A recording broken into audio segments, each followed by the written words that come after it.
मैंने सबकी सुनी और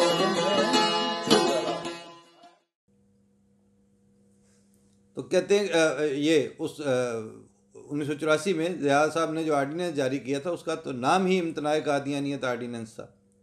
शायद अली मोहम्मद ख़ान साहब को ये इल्म ना हो कि 2018 में इस्लामाबाद हाई कोर्ट के एक रुकनी बेंच ने एक फ़ैसला जारी किया था जिसमें ये तबसरे किए गए थे कि अहमदियों के नाम के साथ ग़ुलाम में मिर्ज़ा या मिर्ज़ाई के अल्फाज शामिल कर देने चाहिए। यानी अगर किसी अहमदी के यहाँ कोई बच्चा पैदा हो तो उसके नाम का फैसला भी इस्लामाबाद हाई कोर्ट करेगी। और इस बात पर भी तशवीश का इजहार किया था कि अहमदी अपने लिबास और वज़ाकता के हिसाब से मुसलमानों से मुख्तलिफ नज़र नहीं आते। इस रिपोर्ट में इस फैसले की तफसीलात भी शामिल की गई हैं। फैसला तो हाई कोर्ट ने दिया है, उसकी तफसीलात उस बरतानवी उस कमेटी ने अपनी रिपोर्ट में शामिल की हैं। हो सकता है कई लोग इस रिपोर्ट के नताइज को गलत करार दें और इसमें जो बयानात मुख्तलिफ तबसरे किए गए हैं उनसे भी इत्फाक ना करें। हर एक को अपनी राय का हक हासिल है, लेकिन इस रिपोर्ट में बहुत से मुअय्यन वाक़यात तफसीलात के साथ दर्ज किए गए हैं। क्या हुकूमती अरकान के नज़दीक ये सारे वाक़यात झूठे हैं? इस पर हुकूमत की तरफ से कोई मुअय्यन मौक़िफ़ सामने नहीं आया। अरकान हुकूमत ये यकीन दिला रहे हैं कि पाकिस्तान में अहमदियों को कोई ख़तरा नहीं है, लेकिन मैं इसका क्या करूं कि अब तक 4 अहमदी दोस्त मैं कब्र में उतार चुका हूं। और दोस्त से मुराद सिर्फ वो दोस्त हैं जो या तो हॉस्टल में मेरे रूममेट रहे हैं या जिस इदारे में काम करता हूं उसमें मेरे रफ़ीक़े कार रहे हों। ये दोस्त कोरोना का शिकार नहीं हुए।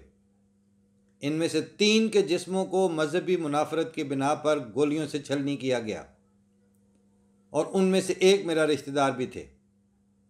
और चौथे दोस्त को बीवी समेत घर के अंदर फांसी दी गई। शायद कुछ पढ़ने वाले सवाल करें कि फिर तुम किस तरह बच गए। तो अर्ज़ यह है कि हमला तो मेरे पर भी हुआ था, लेकिन खुशकिस्मती से जब मैं हमलावरों के सामने आया तो उनके हाथ में कोई मोहलक हथियार नहीं था। इस वाक़या के 30 साल बाद जब मेरे वालिद का इंतकाल हुआ तो मैं उनके डेस्क के नीचे की अलमारी से कुछ कागजात निकाल रहा था। उनमें से एक फ़ाइल पर मेरा नाम भी लिखा हुआ था। उसके अंदर डॉक्टरी और पुलिस रिपोर्ट थी जिसमें मेरे ज़ख्मों की तफसीलात थीं। शायद मेरे वालिद इस फ़ाइल को देखकर सोचते हों कि अगर मुल्क में हमारे ख़िलाफ़ नफ़रत अंगेज़ी नहीं थी तो बेटा कॉलेज नतीजा पता करने गया और जिस्म पर 36 ज़ख्म लगवा कर कैसे वापस आ गया। ये है जी उनके मज़मून का आखिरी फ़िक्रा। उन्होंने बहुत हक़ाइक़ के साथ करीब रह के और इंतहाई धीमेपन से जो बातें करनी थी वो कर दी, लेकिन दरमियान में आपके फेडरल मिनिस्टर साहब जो हैं उनको तो उस पर एतराज़ है और वो इतने वसूख से झूठ बोलते हैं तो फिर उसके ऊपर ये अबू नाइल जैसे मज़मून निगार जो हैं उनके बहकाने में कहाँ आएंगे वो। लेकिन नौबत बहीं जा रसीद कि कल जावेद हाशमी पौने घंटे की ऐसी प्रेस कॉन्फ्रेंस करके कुछ भी उन्होंने लगी लिपटी नहीं छोड़ी। वो जो कुछ पाकिस्तान को और पाकिस्तानी रियासत और हुकूमत की सूरत हाल के ऊपर जो कह चुके हैं वो अगर सच है तो तब भी कुछ नहीं बचा, और अगर वो झूठ है तो फिर भी कख नहीं बचा अब आपके पास।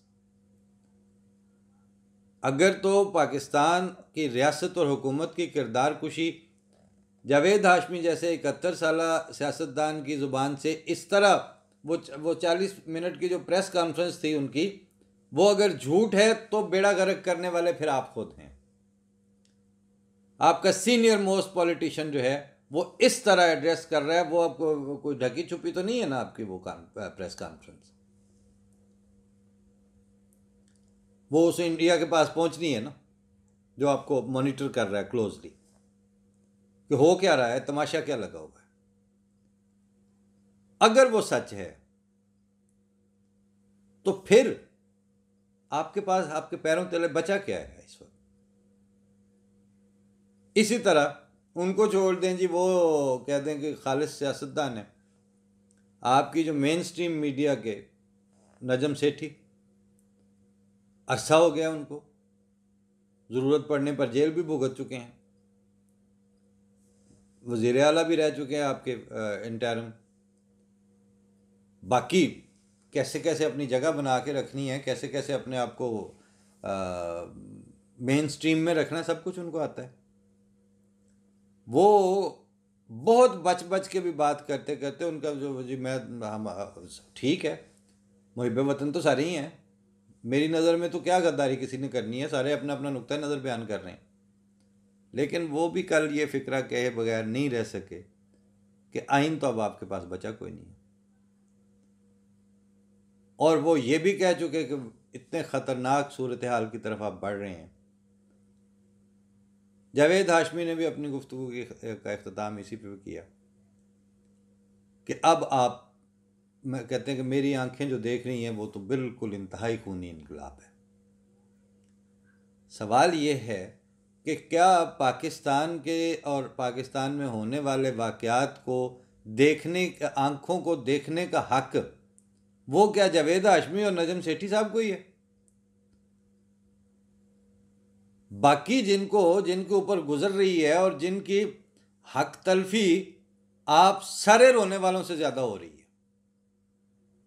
आज मैं एक दोस्त को कह रहा था कि जितनी पाकिस्तान में अहमदियों की हक तलफियाँ हुई हैं और जिस तरह स्टेट स्पॉन्सर्ड मजालिम जो हैं वो कंसिस्टेंटली 50 साल इनके ऊपर जारी रहे हैं, बल्कि 53 से शुरू करें।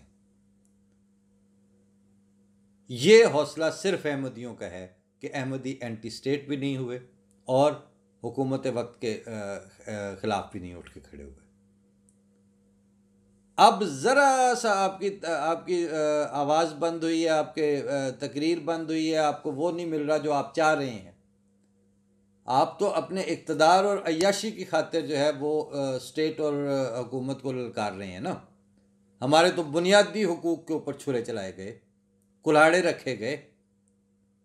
कौन सा मुल्क है जो ये कहता है कि दुनिया का कौन सा आइन है जो ये कहता है कि किसी को अपने अकीदे की आज़ादी नहीं है और फ्रीडम ऑफ एक्सप्रेशन नहीं है? वो जो भी अकीदा रखे वो उसका इजहार कर सकता है, उसकी तबलीग कर सकता है। कल परसों मेरी अपने एक दोस्त से बात हो रही थी, तो जब ये बात हुई तो कहते तुसी गल ही तबलीग तो शुरू की होना सल मुद्दे लाओ, हुण गल की करनी।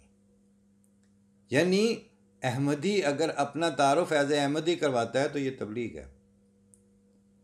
हम आपसे खौफज़दा हो के मिनमिनाए नहीं और अपने तशख़्ख़ुस को छुपाएं नहीं तो ये भी तबलीग है। उन दोस्त से मेरा कोई गिला नहीं है, वो अज़राए तफन्नुन कह रहे थे, लेकिन ये तफन्नुन मुआशरे में पैदा कब हुआ? आज वो अयूब को मौका साहब से बात हो रही थी तो मैंने कहा मैं तो अब इस हिजाब को, मुझे अब बिल्कुल इस बात का हिजाब नहीं है कि अहमदिया हवाले से बात करनी है। अहमदी अफ़गानिस्तान से आके पाकिस्तान में ला के इम्पोर्ट किए हैं, अहमदी कोई महाजरीन के तौर पर आए हैं, अहमदी इधर कहीं हैं। एक हुकूमती और सियासी और मजहबी बददियानत मुल्लाओं के गठजोड़ के नतीजे में उनको ब्लैक आउट किया गया है। सिस्टमेटिकल उनका जिक्र, उनकी मौजूदगी, उनकी प्रेजेंस के बावजूद उनके ऊपर जो है वो कंबल डाल के, तो आपने छुपा के अपनी बदनीति की पर्पज़ को सर्व करने के लिए ये सारा कुछ किया है। लेकिन अहमदियों की बात होनी, अहमदियों पर बात होनी, अहमदियों के हवाले से बात होनी, ये कोई आसमान से उतरी बात नहीं है, कोई अजनबी बात नहीं है। ये बिल्कुल नेचुरल बात है, बिल्कुल ओरिजिनल इंडिजिनियस बात है। ये सारी बातें आपको इसलिए बता रहा हूँ कि जो अब आप शियों की तरफ बढ़ रहे हैं और जो मुसलसल वहाँ पर वाहियात किस्म का प्रोपेगेंडा और बकवासियात चल रही हैं इस वक्त, मैं पहले अर्ज़ कर चुका हूँ कि शियों के इमाम गायब ने अभी आना है। आपके दांत तेज़ हुए हुए थे जमात अहमदिया के ऊपर जब आपने ये हरकतें, जो ये सारे के सारे जो जुमले हैं अब आजकल के एंटी शिया जुलूसों में सुनने को मिल रहे हैं। बल्कि एक तो वहाँ पर किसी मोटर गैराज के ऊपर वो पोस्टर भी लगा हुआ था कि इस दुकान में अहमदी कादियानी और शिया बिल्कुल ना आए, उनकी गाड़ियों का काम नहीं किया जाएगा। अगर कोई हुकूमत होती, अगर कोई रेट होती, वो इधर लेके रऊफ क्लासरा साहब आज वो उमर चीमा साहब को लेके बैठ गए थे CCPO को, दोवें सराय की, और वो सवालों की नोयत ही बता रही थी कि ये पूरे का पूरा धोने वाला प्रोग्राम हो रहा है, तो करें।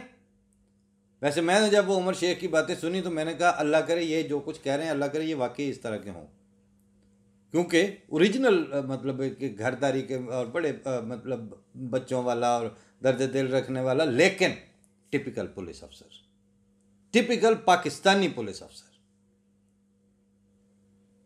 बच्चे उठाने पे क्या करें जी, ये अभी यही चल रहा है, फैमिली उठाने पे। आप बार बार की अमेरिका की पोस्टिंगों और वहाँ की आपकी ट्रेनिंगों की बात कर रहे हैं, वो $7,000 तो आपने ज़ाहिर कर दिए शेख साहब, जो आप कह रहे हैं कि मैंने वहाँ उनसे ट्रेनिंग ली थी, वहाँ न्यूयॉर्क पुलिस से और फलां जगह से फलां जगह से। अगर फिर भी आपने ये कन्वेंशनल अप्रोच ही रखनी है, बच्ची उन उसके मुल्ज़मों के बीवी बच्चे उठाने हैं, अभी आप जो है ना वो किस किस की बात करें, मैं ये उठाऊं जाम के मैं ये उठाऊं जाम, इस महकदे में मैं तो ख़राब होके रह गया। तो ये आपको सारी तफासील इस मजमून से भी और वैसे भी इसलिए गुजारिश कर रहे हैं कि ये अब ताहिर भट्टी नहीं है जो सिर्फ आपको वो अहमदियों के हवाले से बात करके तो आपको कोई कहानी और बीन सुना रहे हैं। अब आपके सीजनड और सीनियर पॉलिटिशियन भी यही रोना रो रहे हैं कि अब आप एक इंतहाई तबाहकुन हालात की तरफ बढ़ रहे हैं। नजम सेठी जैसा जो आपका जहांदीदा तजिया निगार है वो भी यही कह रहा है। और कल का मजमून जो वसतुल्लाह साहब का था, वो ये तबाही के क्या, वो तो कहते हैं ये कंपनी जो मतलब चूरन वही बेचे जा रहे हैं, बात कोई नहीं है, आंखें खोल लो। वही बात हम कर रहे हैं कि अब सच के साथ चलें, हुकूक देने की तरफ, और सारा पाकिस्तान फॉर ऑल।